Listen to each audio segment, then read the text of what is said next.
مدرسة النجاح الثانوية هي مدرستنا التي أسست فريقها لكرة القدم في السنة الماضية، وبعد مدة تدريب قصيرة استطاع أن ينافس مدرسة العلوم العليا في التصنيفات ربع النهائية.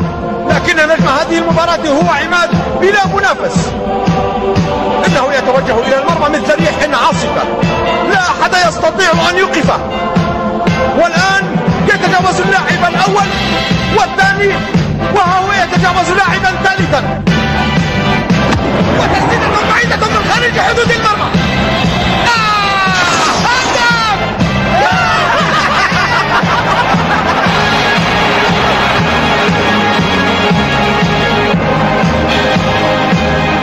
في تلك اللحظة لم أستطع أن أرى شيئا سوى أنه يحمل الرقم 10.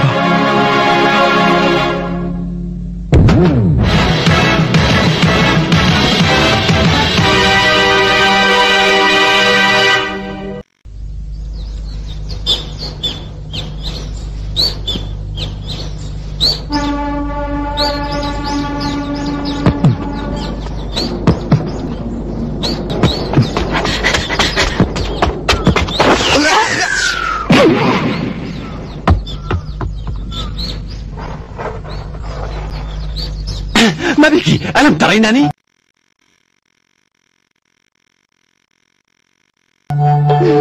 كيف حالك؟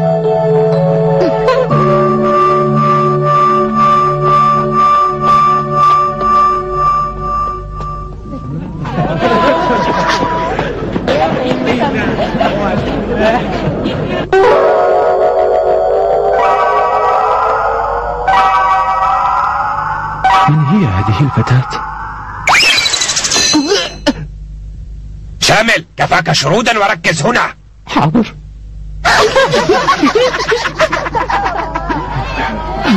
جميل أن تكوني في صف نفسه يا هالة.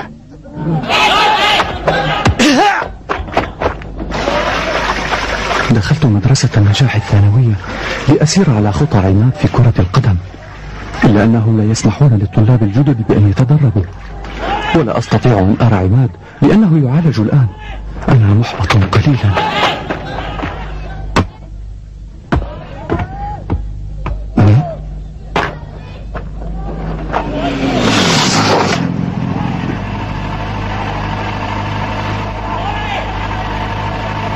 مرحبا.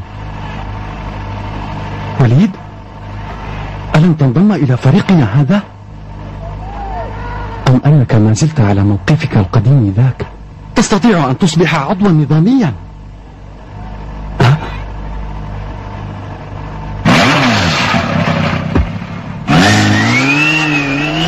عنيد.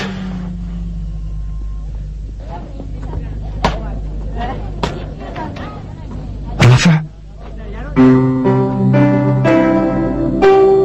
ستأخذ دروسا خصوصية؟ نعم. إنه مجتهد جدا في دروسه، أكثر منا جميعا، ولا داعي للدروس الخصوصية، لكنها رغبة والده. أنا آسف يا شامل، يجب أن أذهب. كما تشاء يا صديقي. كنا ندعى وليد ورافع وأنا الثلاثية الخطيرة ضمن فريق كرة القدم في المدرسة الإعدادية، وبعد انتقالنا إلى المدرسة الثانوية سار كل واحد منا في طريق مختلفة. مرر الكرة. لقد أنهى الفريق تدريباته لهذا اليوم في وقت قصير، والآن ما رأيكم في أن نتدرب بأنفسنا؟ استخدام هذا الملعب يحتاج إلى إذن، والمباريات ستبدأ قريبا. ولكن يا شامل نحن نريد أن نصبح أعضاء نظاميين هنا.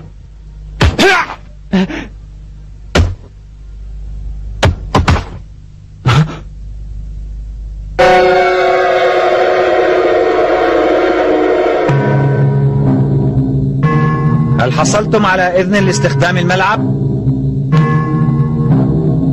نعتقد أن علينا التدرب جيدا للمنافسات القادمة. لا تكن سخيفا، لستم من أعضاء الفريق، أنتم جدد في المدرسة. وما المانع أن نكون من الأعضاء؟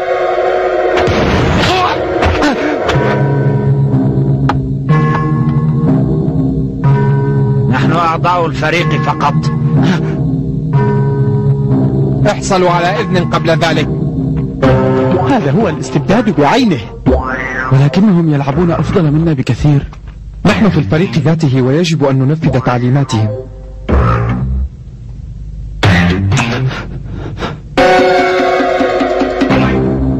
لا بأس.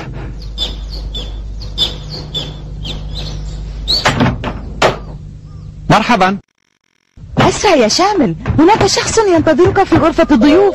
سأحضر لكما الشاي.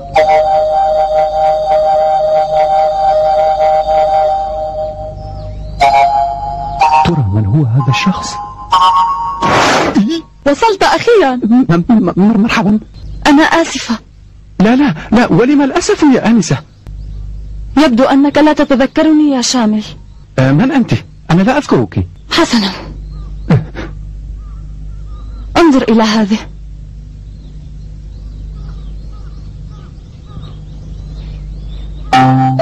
ما هذا؟ يبدو أن ذاكرتك ضعيفة جدا يا صاحب التسديدات القوية.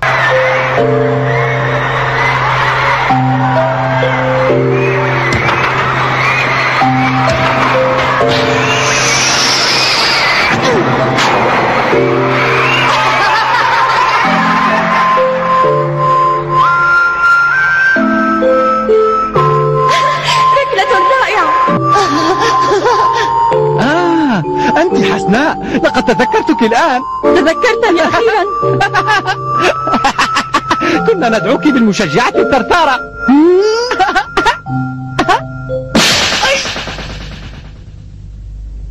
طباعك لم تتغير كثيرا يا ابنة العم.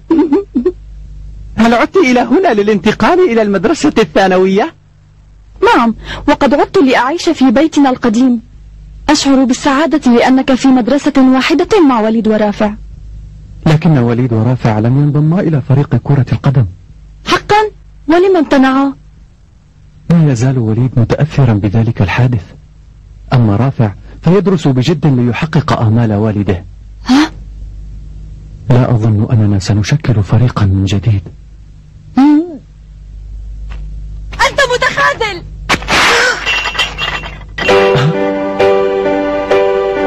لا يمكنك أن تتخلى عن الفريق.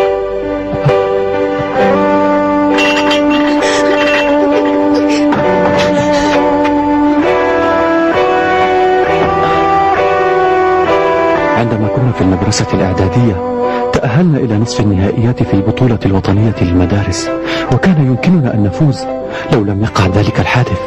لا يمكنك أن تتخلى عن الفريق.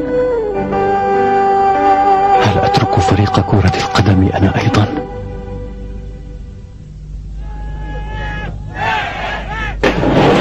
مرحبا، آسف للتأخير. هل أنت مستعد للمنافسة مع الدرجة الثانية؟ ماذا تعني بكلامك؟ ما هذا الإعلان؟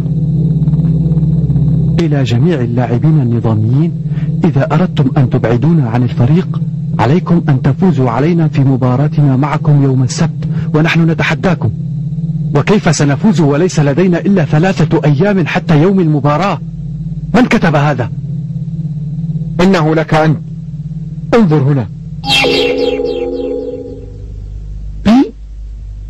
ولكنني لم أكتب. هذا هو كمال. أرني مهارتك يا شامل. أنت تعلم أننا لا يمكن أن نعد أنفسنا في هذه المدة القصيرة. هذا ليس عدلا. أنتم من أراد التحدي. انتظر.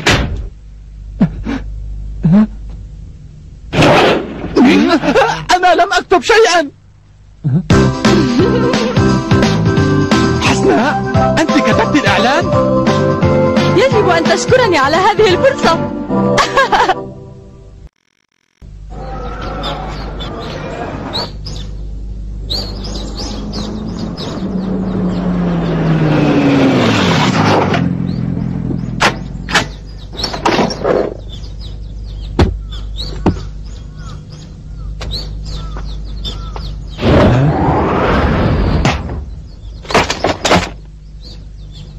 التقطتها ببراعة. لا زلت أفضل حارس مرمى يا وليد. حسناء، فيما تفكرين؟ اللاعبون الجدد في مشكلة. كمال سيتحداهم يوم السبت. ألا تساعدهم يا وليد؟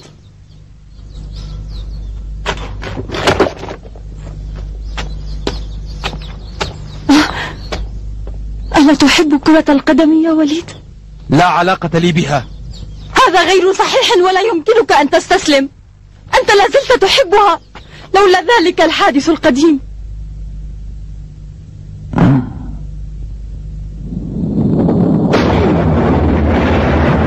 لقد حرمونا من المشاركة في المنافسات بسبب الحادث العنيف الذي وقع معك يا وليد، وهذا مؤسف لنا جميعا.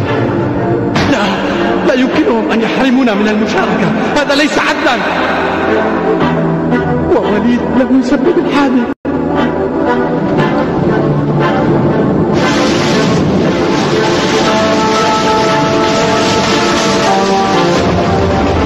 لقد كنت عنيفا جدا في تصرفي ذاك، وأنا المسؤول عما حدث، ولكنهم حرموا الفريق بأكمله من المشاركة.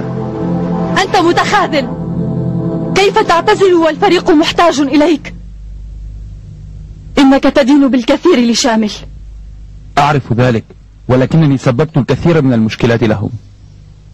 إنهم في حاجة إليك، شامل ينتظرك أيضا. إلى اللقاء. هنيئا لك يا رافع، لقد حصلت على أعلى العلامات في الامتحان الأخير. إذا لماذا تذهب للدروس الخصوصية؟ ولماذا تركت فريق كرة القدم؟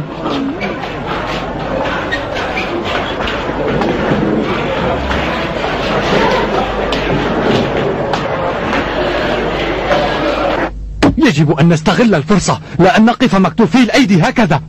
مستحيل. لا يمكن لنا أن نفوز، ولكن علينا أن نجازف مهما كانت النتائج.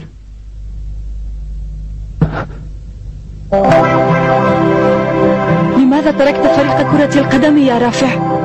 إنها رغبة والدي يا حسناء، يريدني أن أصبح طبيبا لامعا مثله. تستطيع أن تحقق الرغبتين. لا يريدني أن أخفق في دراستي، إنه يظن أن الكرة ستلهيني. وهل تظن ذلك أنت؟ لقد شكلتم فيما مضى فريق كرة قدم ممتازا يا رافع.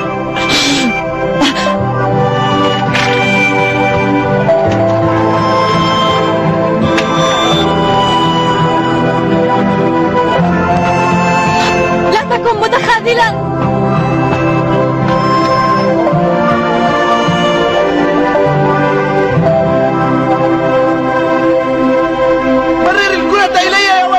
أنا هنا يا وليد. هيا سدد في المرمى.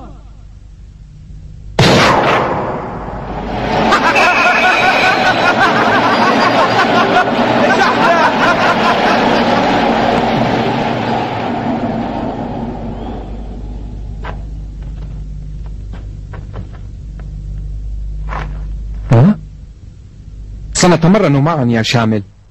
لقد دخلت هذه المدرسة لأصبح عضوا في فريقها.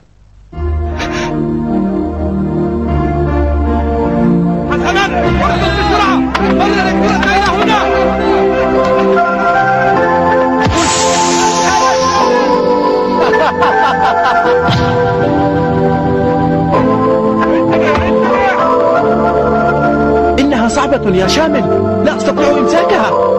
صعبة عليك، لا على رافع. انتبه يا زاهد، إنه يسدد. سهلة جدا.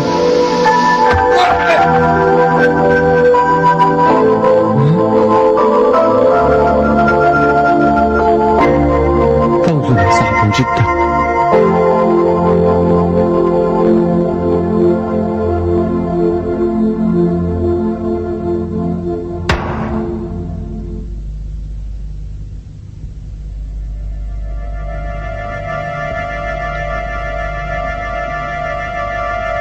يبدو أنك أتعبتهم في التدريب يا شامل، ولكنك سترى عدم جدوى ذلك. ماذا ستختارون؟ أختار أن تكون ضربة البداية لنا.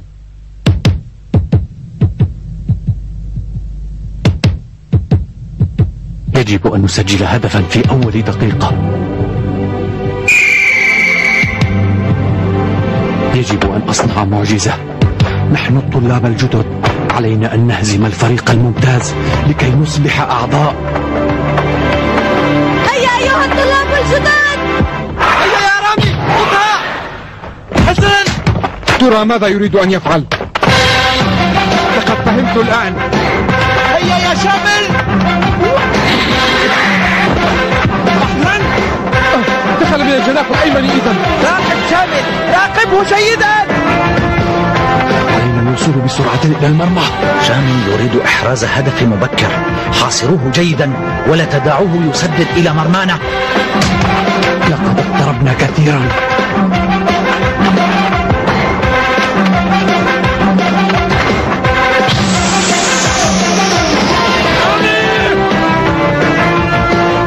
دعنا بالتسديد من الجانب الآخر. انتبهوا جميعا إلى تسديدته.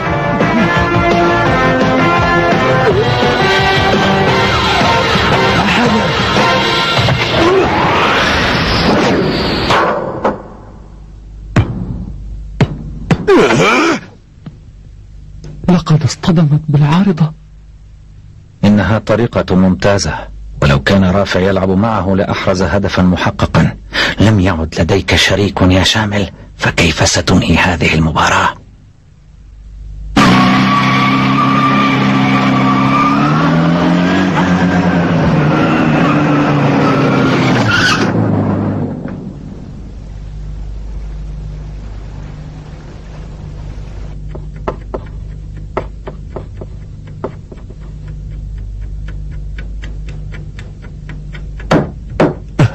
أنت هنا يا رافع؟ نعم. لقد عرفت نتائج امتحاناتك الأخيرة. لديك الإمكانيات وتحتاج إلى جهد أكبر. أبي، ابذل جهدك يا بني.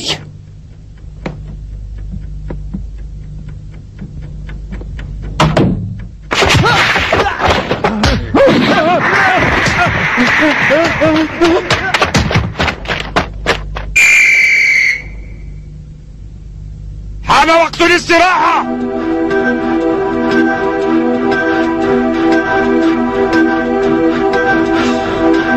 نعم، الفوز سيكون صعبا. هيا عودوا إلى الملعب.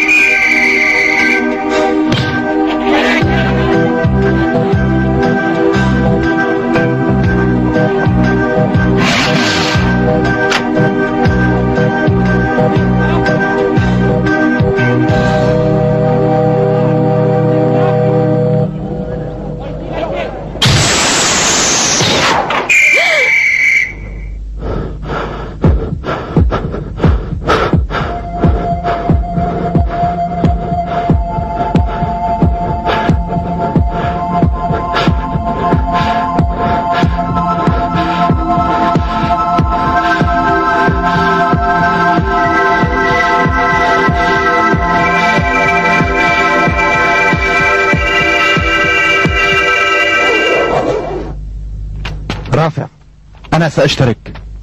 شامل ينادينا. ما رأيك؟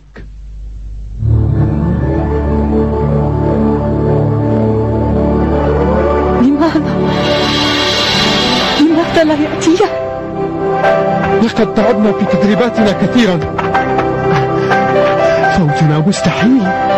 لن تأخذوا مكاننا أيها المبتدئون.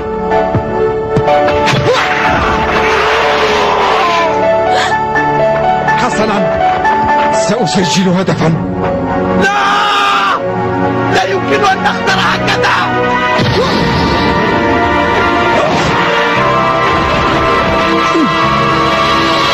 أنا حارس المرمى. هيا أعطني قفازيك بسرعة. أسرعوا. كفاكم تخاذلا والعبوا بمهارة. يناديني أيضا. أيها المهاجم خذها. لنهاجم. ليس باستطاعتي أن أساعد شامل.